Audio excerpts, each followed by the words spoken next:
important point that we're trying to make on this roadshow is the difference between noise, which dominate everyday news, the headlines, the newspapers and so on, and longer-term policy trends that emerge from our politics.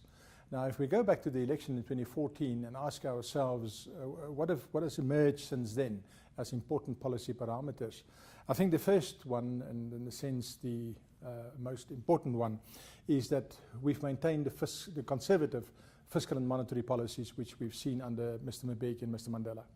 And the forensic evidence of that is simply the fact that NUMSA and Zwelinzima Vavi are breaking away from the ANC. They're breaking away from the alliance precisely because the ANC is too right-wing for them. The ANC is not left-wing enough. So I think that really settles the issue of having conservative fiscal and conservative monetary policies. The second thing that we've seen is a new emphasis on land reform. Now, land reform is required, it is mandated by the Constitution, by the property clause. Many people think the property clause is only about protecting property. That's not correct. It is also about land reform, about land restitution, and thirdly about enhancing the title rights, the certainty of the rights, title deed rights that ordinary citizens have. Now, that has been there since 1994. But we've seen a stronger emphasis on it in the last year. The Minister of Land Affairs' proposal on 50-50, his proposals on land ceilings. These things indicate that there's a sense of urgency that has crept in. The responses from the farming sector tells us that the farmers are taking these things seriously. And I think there's a new sense of let's do more about land.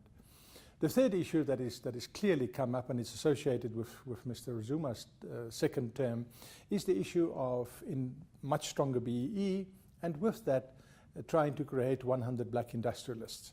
Now, in principle, these things are fine. Nobody can object to the objectives here.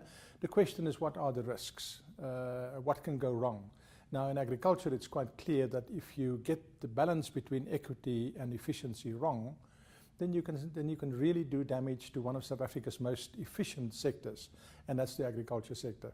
So it's an area where the risk must be managed very, very carefully. And the last thing that is emerges Eskom. On the negative side, well, that we all know, load shedding, not enough capacity, inefficiencies in the system, and so on. These things are very, very well documented. Less well documented, but also there, is the extent to which the private sector is now being allowed to come into the power generation field to quite a significant extent.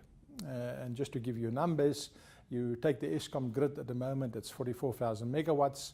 You strip out the old plant, which is about 6,000, you're left with 38,000.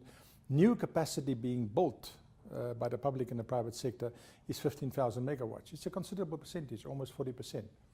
So in a sense, privatizing Eskom is not the big thing. The privatization of power generation is already happening, and that's a direct result of the crisis. And as such, I think something to be welcomed. I think the big gap that we have in our politics, we've got these four trends that we discussed, but the big gap in our politics is that the ANC no longer has a firm ideological character. It's more a consortium of people being held together by various reasons, one of them being patronage. It's neither a left-wing party nor a right-wing party. In Mr. Mbeki's time, it tried to be a strong developmental state party. It is also not that anymore. So we're drifting.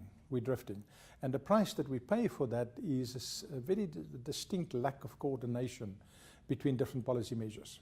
And lack of coordination is costing you economic growth. That's what economic literature teaches us. And we're now exactly at that point.